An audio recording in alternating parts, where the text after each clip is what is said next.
Welcome back to Get Set Builds. In order to tell a story, I'd like to show you a little secret here on Rainy Island. Just off the coast of Rainy Island, there used to be a large testing grounds where many of the prefabs were built, as well as fun little experiments like this upgradable building which pops up out of the ground. One of the episodes of Get Set Builds was filmed here. You may recognize this spot.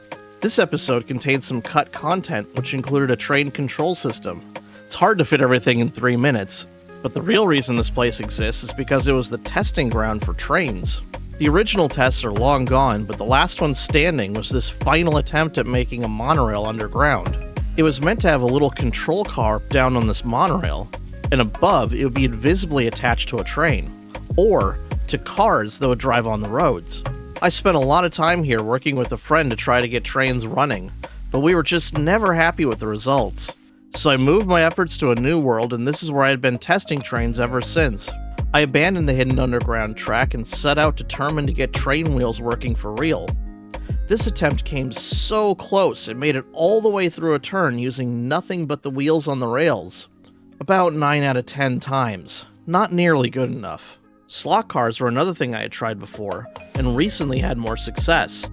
The slot cars started with 2 pins, one in the front and one in the back. They both needed to be there to work.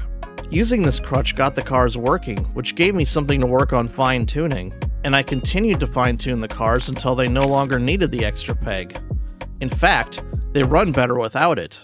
Looking at this success, of course my mind went back to the trains. So, I built a train this way.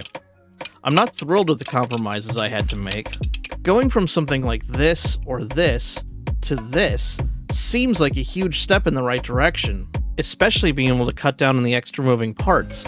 The wheels you see are the only wheels on the train. I'm hoping that just like the extra peg on the slot cars, this is just a stepping stone on the way to getting trains working.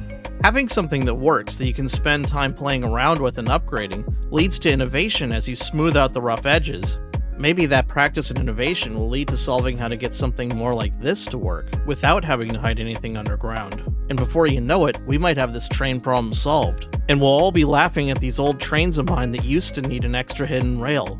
This is just the beginning for trains on this channel. I intend to share all the tips I find to get these running smoothly. And I'd love to hear any tips or ideas you have as well.